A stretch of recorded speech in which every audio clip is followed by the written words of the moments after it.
kung hindi mo mapantay, eh yung ano, yung tubig hindi pantay. Opo. May mataas. tubigan, may hindi. Ayan yung tubuan ng damo. Yun. Kailangan na pantayin mo. Yan ang dapat na farmer. O, ano na to? Ilang taon na po kayo ulit? 75. 75 years old. Oo. Oh, 1949. 1949. Na ngayon Manong, hindi ka na magsasaka pero pupunta-punta ka dito. Pag pumunta ka dito, may sweldo ka sa akin. Ha? Ay, oo, salamat po. Kita ko naman po, para kung tatay kayo eh. Oo, 75 years old. Grabe no.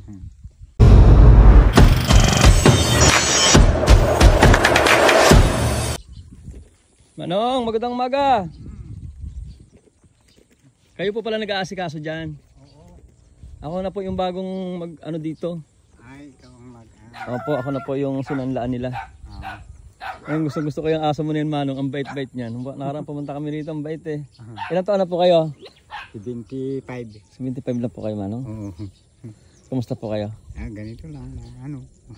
Ano po, Ilocano kayo? Ilocano. Ilocano? Oo. Ay nati balay yung ay. Ito nga, Asinda. Asinda. Inya apelyido yo? Uyasan. Uyasan. Si kayo gayam ti. Agtaltalon ito ay. Inya variety ata nga ay. Inya variety. Ay ko data, das 9. Das 9.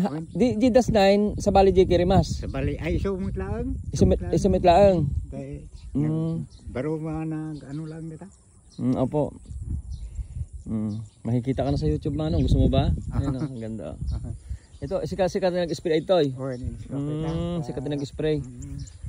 Paano nyo nga eh? Ito, magtungtungan tayo ito eh.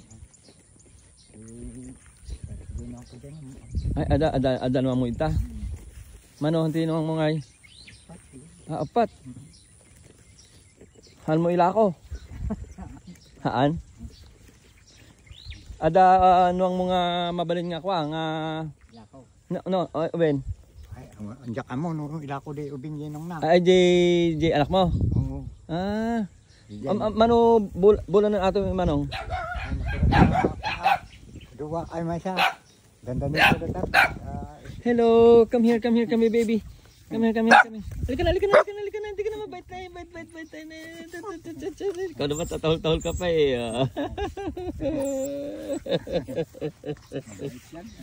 Ang bait eh. Parang may mga pusa ka pa dyan, Manong, ano?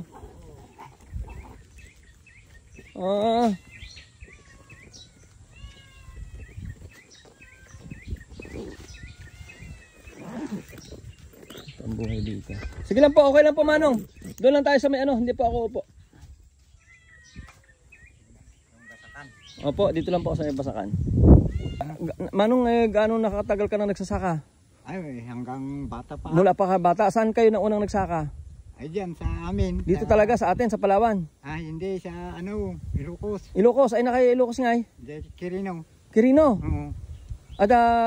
Mga kamag-anak mo doon, inya apelyido? Tandagan. Tandagan, shoutout sa mga kamag-anak ni Manong. Sa Ilocos. Paano, Manong, ang pinang-control mo ng damo? Ay, sprayan mo bago. Anong pinang-spray nyo po? Yung ano, anong pangalan yan? Sopit? Hindi, yung direct. Sopit yan. Direct? Direct, yun, direct. Direct 800? After kayo nagsabog nito, bago nag-spray kayo ng direct? Kanyan. Dalawa? Isa? Tatlong araw after na nasabog. Anong itsura? Mabasa-basa lang yung lupa? Oo, hindi lang magbitak. Ang ganda ng bilib ako sa pagkontrol nyo ng damo. Kahit na makapal yung sabog, at least nakontrol ninyo yung damo. Ay, kung hindi mo mapatay ang damo, wala kang maani. Opo, pero kabisado nyo ng pagkontrol. So, direct 800 ginamit nyo. Tapos after ng direct 800, di ba nag-spray ka ng direct 800 ng 2 araw? Tapos patuyo.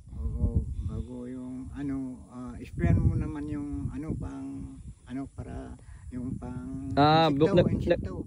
Nag-spray po kayo ng pang-insekto? Oo, para hindi maapektuhan yung pag... Kailan kayo nag-spray ng pang-insekto? Yan yung pagtapos ng ano, spray mo ng pang-damo 3 araw. Pang-insekto? Para hindi madapuan ng insekto. Tapos pag ano yan patubigan mo, palubukan mo ng tubig. Gaano katagal kayo nagpapalubog ng tubig? Hindi, kailan ka nagpalubog ng tubig? yung ano pa Mga ilang araw? kahit na 3-4 yan. Apat na araw pagkatapos nating maisabog. Oo, para yung damo malunod, hindi maano. Opo, pero malilit pa lang yung palay noon. Paano ang ginagawa mo? Hindi mo basta makalutang yung palay. Dulo, yung dulo. Dulo Ng dahon. Buhay yan. Ang dulo lang. Oo, Yung sa dulo ay nakalitaw. O nakalitaw. Para, Mga ilang araw naman nakalubog yon. Kung 4 na araw, 3, pwede. Very good. So yung Para, tinuturo ano, natin. Para tuyuan mo naman para yung palay Makalaki. o mabuka. Oy, magaling na si Manong Oo, magsaka. Buka. Magaling na magsaka si Manong. Wala. Tapos? Pag ano yan yung maano man pag ano ganito na kanyan yung mag-abono ka na. Yan yung Abonuhan mo na ng anong inaabono mo diyan? yung Complete lang. Complete lang. Ano ang mas magandang abono rito sa lugar ninyo nito? Complete o urea? Yung yung complete talaga at saka yung ganito. Kung may mga mahihinang mga dilaw-dilaw na part, oh, yan. yun yung sasabugan mo ulit. Sasabugan ulit para makahabol. Makahabol. Oh, galing ni Manong magsaka. Hindi.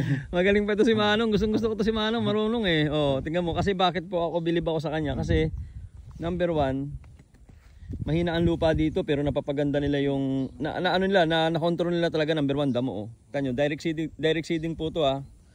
Pero dahil nga po meron silang source ng tubig ay nakakaya nilang maglubog ng tubig. Ibig sabihin to Manong maganda ng pagkakapantay mo nitong pinitak. Oo, yan. Ay kung hindi mo mapantay yung yung tubig hindi pantay. Opo. May mataas. tubigan, hindi. Ayan yung tubuan ng damo. Ayun. Kailangan na pantayin mo. Yan ang dapat na farmer. Saka yung expertise mo Manong sa pagsasaka. Nakikita ko marunong ka magsaka. Ay, bata pa ako. Yan ang. Oo. May mga gagawin lang po tayo rito Manong. Actually, nagluluto ako ng mga proseso dito na may mga ipot ng manok akong ginagawa. Ay, ganun. Opo, hindi pa Ayun, ako. magandang pang-abono. Opo, pero iluluto po yun, may proseso po yun. So, tingnan nyo lang po yung sistemang gagawin natin. Actually, kung sino po nagsabog nito? Yan, yung mga kamag-anak ko. Kamag-anak nyo. Ito po Manong, ilan ang nilagay nyo sa isang hektarya? Ano ito? 3 yata ito yung isang hektarya. 3 sako ng 40 kilos. Oo. Kaya nga kung hindi na ilagay lahat ay ito kasi kung makapal hindi magsuhi. Hindi magsuhi. Oo, ito nga ni Manong, babaguhin lang natin. Pwedeng sila rin ang magsabog. Pwedeng sabog din dito eh. Kaya lang Manong ako pa, alam niyo ba kung ilan lang nilalagay ko po sa isang hektarya? Ano lang, isang sako lang pinakamarami na yon, 40 kilos lang. Ay, ganun. Opo. Ay, Ang malalaki po yung puno nung sa akin. Papalakihin natin yung puno. Kasi po pag masyadong masinsin na ganyan, ay, oo. ano po yan, kung alin na lang yung sinabog mo, yun na rin lang yung bubunga. Samantalang dapat, kung malawak yan, tingnan ito. Tingnan nyo, pansinin nyo. Tingnan nyo yung medyo may space. Oh. Yan, oo. Ayan oh, medyo bumubuka siya, di ba? Oo, yun. Kasi nga, may space. Pero yung mga walang space, hindi na po bubuka eh. Kaya Ay, hindi maglaki. hindi po siya lalaki. Kasi po kailangan niya ng space. Kailangan niya ng hangin, kailangan niya ng araw. So kailangan bumuka ito. Magkaroon siya ng suhi. Isipin mo na lang ang suhi na lang yan. Kung mapaparami natin yan, maganda sana. Parang tanim na rin po siya. Ay, Ito po, mag-i-spray na rin po kayo ngayon dito ng kailangan nyo na mag-spray ngayon dito ng leaf folder. Oh. Ayan yung pang Ayan, may leaf folder na po dito. Kailangan mag-spray na po kayo rito ng kahit na gold, samahan nyo ng epsilon. Ay. Yan po ang pang-spray dito. Ha, Manong? Ayan para kasi meron na Hindi nyo lang napapansin, marami na. Hindi ma-spray. Parang mag-ulan-ulan kasi. Opo, nag-ulan. Di pali po, samahan nyo po ng surfactant. Yung APSA, maganda, APSA 80.